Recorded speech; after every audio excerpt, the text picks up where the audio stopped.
10월 8일 금요일 NH투자증권 모닝미팅 시작하겠습니다. 전일 미국 주식 시장은 S&P 500이 0.83%, 나스닥이 1.05% 상승 마감했습니다. 연방정부의 부채 한도를 일시 증액하는데 이 의회에 합의가 있었고요. 이에 따라서 12월 3일까지 한숨을 돌릴 수 있게 되면서 이 주식 시장이 이를 호재로 받아들였습니다. 주간 신규 실업 수당 청구 건수는 시장 컨센서스를 소폭 하회했고요. 우리 시간으로 오늘 밤 발표되는 9월 미국 비농업 고용 지표가 다음 주 시장 방향성에 상당히 중요하게 작용을 할 것으로 보고 있습니다. 유가는 미국의 전략 비축유를 방출하는 그런 기대감이 있었는데 이 전략 비축유를 방출하지 않는다고 발표를 하면서 상승을 해서 WTI 배럴당 78.3달러로 마감을 했습니다. 미국 10년 국채 금리도 소폭 상승을 해서 1.57% 기록을 하고 있습니다. 오늘은 주간 투자 전략 그리고 산업기업 분석 리포트 3개가 준비되어 있습니다. 먼저 주간 투자 전략 발표해 주세요. 네, 국내 주식 주간 투자 전략 말씀드리겠습니다. 앞서 말씀드린 대로 미국 부채 한도 협상이 유예가 되면서 일단 그 시장에 나와 있는 여러 악재들 중에서 하나 정도는 조금 정리가 되는 모습이고요. 다만 여전히 남아 있는 악재들이 있습니다. 글로벌 공급량의 차질이 지속이 되고 있고 이게 올 겨울까지도 지속될 수 있다 이런 전망들이 나오고 있고 중국에서는 부동산 기업들이 도산이 늘어나면서 조금 시장의 리스크가 증대되는 모습입니다. 한편 미중 무역의 재점화 가능성도 불거지고 있고요. 바이든 정부 들어서 처음으로 대중국 무역 정책을 미국 무역 대표부가 얘기를 했는데 거기서 1단계 무역 합의가 지금 준수가 잘 안 되고 있으니 준수를 해라. 그리고 대중 압박을 위해서 신규 수단을 개발할 수 있다. 그리고 그 동맹과에 계속해서 협력을 통해서 중국을 압박해 나가겠다. 이런 얘기들을 했고 결국은 중국이 지금 내부적으로 리스크가 있는데 이어서 외부적으로 무역 분쟁이 더 커질 수 있다. 이런 리스크도 한편으로 주식시장 내에서 키워진 것 같습니다. 그러면 한국 입장에서는 한국이 여전히 대중국 수출 비중이 크고 경제 의존도가 높기 때문에 이 리스크에서 자유롭지 않은 것도 사실이고요. 그렇게 보면은 일단 미국 부채 한도 협상 문제가 해결된 게 단기 호재이긴 하지만은 여기서 V자로 지수가 반등하기는 좀 쉽지는 않겠다라는 생각이 여전히 듭니다. 현재 지수대에서 좀 높은 변동성을 수반해서 계속해서 등락할 것 같다 이렇게 생각을 하고 있고요. 그래서 다음 주에 주간 예상 밴드는 2,880포인트에서 3,020포인트 정도로 제시를 드립니다. 그리고 이제 락바텀에 대해서 이제 이틀 전에 저희가 하락 코멘트를 쓰면서도 말씀을 드렸는데 코스피의 락바텀은 한 2,800 초반 정도라고 보고 있고요. 한 차례 정도는 뭐 더 조정이 나오도 연말 전에 이상하지는 않다 정도 생각을 하고 있는데 뭐 그렇게 보더라도 여기서 빠질 수 있는 낙폭의 규모 자체를 엄청나게 크게 볼 필요까지는 없겠다 정도 생각을 하고 있습니다. 여전히 좀 지금으로서는 V자 반등은 없기 때문에 낙폭 과대주 이런 것보다는 좀 틈새 전략으로 피해 있는 것들을 계속해서 추구하자라는 생각이고요. 그래서 업종들은 국내 리오프닝과 관련된 분야 그리고 비철금속, 상사, 수소 이런 분야들 위주로 대응을 하자라고 생각을 하고 있습니다. 이상입니다. 예, 뭐 지표 좀 말씀을 드리면은 다음 주 이제 미국 CPI가 이제 발표가 되는데 이제 최근의 특징이 뭐냐면은 이제 인플레이션이 시장에 미치는 영향이 이게 컨센보다 높을 경우에는 일종의 스태그 우려가 나올 수 있는데요. 지금 이게 전망 자체가 다들 높아졌습니다. 예를 들어 다음 주에 나오는 CPI도 시장 컨센 자체가 높아지는 그러니까 이게 예상보다 훨씬 높아야 이게 스태그플레이션이라는 어떤 쇼크를 주는 건데 시장 자체가 이미 파월이 얘기한 일시적이라는 말을 안 믿고 있는 상태라서 이거 자체가 이미 예상이 높아졌기 때문에 쇼크를 줄 자체가 아닌 단계로 그러니까 일종의 스태그플레이션은 약간 이제 좀 완화되는 그런 쪽으로 넘어갈 것 같고요. 다음 주에는 이제 FOMC 의사로 공개가 되는데 이게 뭐 테이퍼링 또 계속 얘기가 나올 텐데요. 테이퍼링은 사실 웬만하면 그냥 하는 쪽을 갈 것 같습니다. 이게 대표적인 예가 지금 미국 금융기관들이 페드에다가 맡겨놓은 돈이 있는데 그게 지금 1.3조 달러 정도가 돼요. 계속 치솟아 올라옵니다. 이게 뭐냐면은 한쪽에서는 돈 풀고 있는데 한쪽에서는 이 금융기관들이 도로 맡기고 있다는 이상한 지금 상황이 좀 벌어지고 있는 상태고요.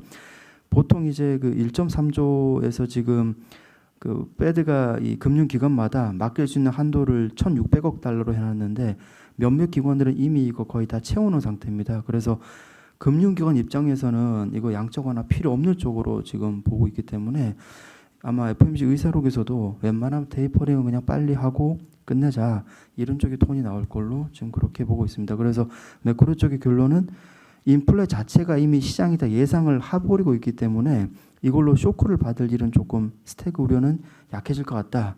그리고 테이퍼링은 웬만하면 하는 거고 이것도 이미 시장은 자기들 돈이 넘쳐나기 때문에 인지하는 것 같다. 좀 그렇게 볼 수 있겠습니다. 이상입니다. 질문 좀 드리겠습니다. 지금 저희 기관 투자가분들 좀 만나서 얘기를 들어보면은 일단 특히나 뭐 미국 시장에 비해서 저희 나라 시장이 상대적으로 되게 약한 상황이고 글로벌리 YTD로 봤을 때도 저희가 제일 약한 국가 중에 속한다고 얘기들 많이 하더라고요.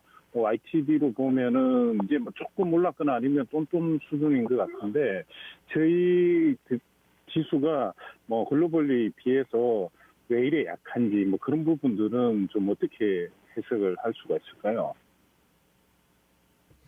뭐 아무래도 그 선진국 대비 신흥국의 이 증시가 아웃퍼폼하는 시기는 경기 회복의 뭐 초반부 정도가 보통이고 그런 측면에서 작년 하반기에서 올해 뭐 상반기 초 이 정도까지는 한국 증시가 상당히 성과가 좋았었는데 이제 점점 이제 경기 회복이 중반 정도에 들어서고 있다라는 것들이 이제 그런 전망들이 나오는 부분이 일단은 한국 증시가 좀 선진국 증시 대비해서는 언더퍼폼하게 만드는 기본적인 요인인 것 같고요.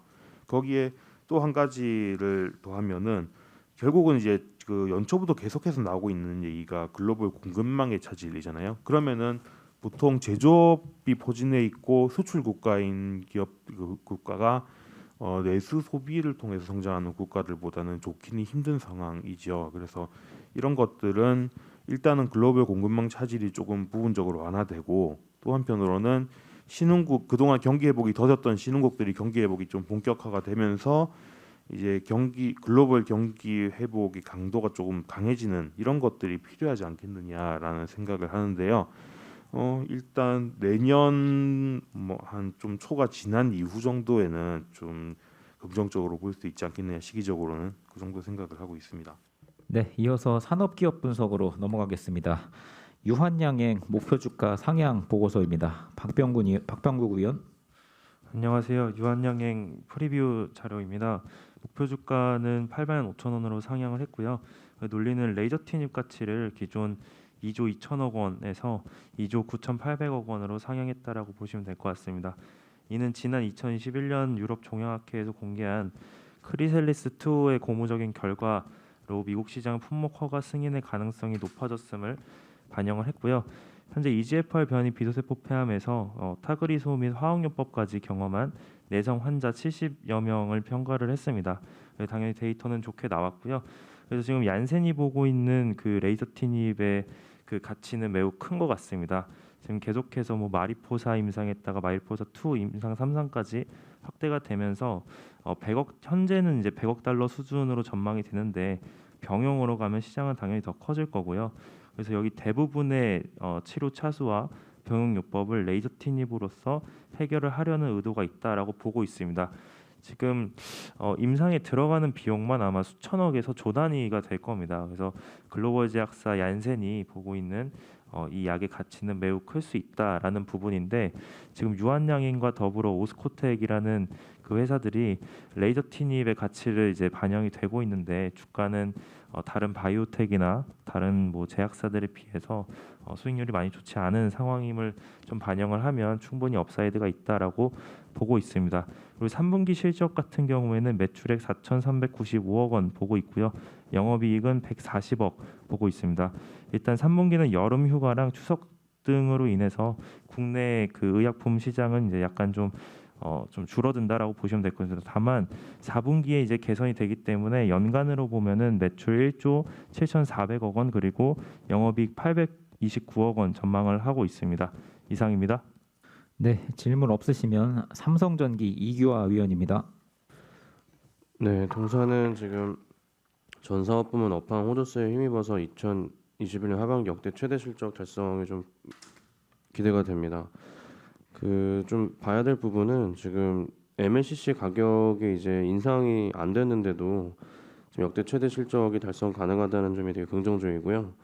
과거 같은 경우에는 MLCC 가격이 이제 오르냐 내리냐에 따라서 실적 변동성이 컸었는데 지금은 계속 이제 가격이 유지되는데도 불구하고 이익이 이제 안정적으로 올라가는 트렌드가 만들어지고 있습니다. 그래서 이익 레벨이랑 실적 가시성 모두 이제 한 단계 레벨업이 됐다고 생각해서 이제 긍정적으로 보고 있고요.